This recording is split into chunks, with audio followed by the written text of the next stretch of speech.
Welcome to the Fear and Greed Afternoon Report for Friday, the 16th of September, 2022. I'm Sean Aylmer. Every afternoon, we've got the 5 stories that happened today that you need to know about. Story number 1, Reserve Bank Governor Philip Lowe was before a parliamentary committee today in Canberra, and he said plenty. Interest rates are still going to rise, and whether it's in 25 basis point or 50 basis point increments depends on the data. He called on business to not gouge on profit margins and talked about the number of banknotes in circulation. He also said he was unaware last year that former Prime Minister Scott Morrison had appointed himself Shadow Treasurer, and he likes immigration and greater skills training. But perhaps the comments that most Australians are interested in are the ones about house prices. He said he wouldn't be surprised if house prices came down by 10% as higher interest rates bite.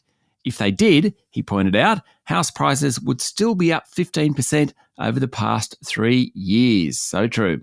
Story number 2, the S&P ASX 200 fell 1.4% today, or 96 points, to finish at 6,747 points. About 3/4 of the companies on the bourse went backwards, led by the energy companies. Woodside and Santos were both down about 3%. The big miners also tumbled, with BHP and Fortescue both down around 2%. The tech sector was very mixed. Second best on the day was Computershare, up nearly 5%, while WiseTech Global fell nearly 5%. Best on the day was The Star, which gained another 5% after a big jump yesterday. Worst on the day was Atlas Arteria, following its $3 billion capital raise to fund the purchase of a toll road in Chicago. The banks were mixed, while Wesfarmers, Goodman Group and Transurban all fell back 2%. The Aussie dollar tumbled as investors headed to the safety of the greenback. It's trading around 67 US cents. Story number 3, Australian-based cryptocurrency trading platforms have reported a spike in volumes as Ethereum, the blockchain network linked to the world's second largest digital asset, Ether, was upgraded.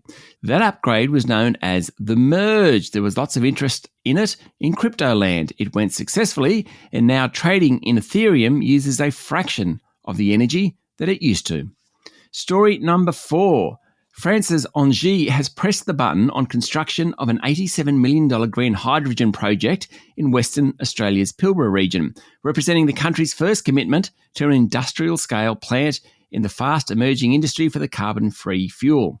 The plan, according to the Financial Review, which is backed by Japanese trading giant Mitsui, will be 10 times bigger than the largest renewable energy-powered electrolyser now in operation in Australia, but still a fraction of what would be required to support an export-scale hydrogen operation. At least we're on the way. And story number 5, there was a big deal on Wall Street overnight. Adobe has agreed to buy software design startup Figma in a deal valued at $20 billion US.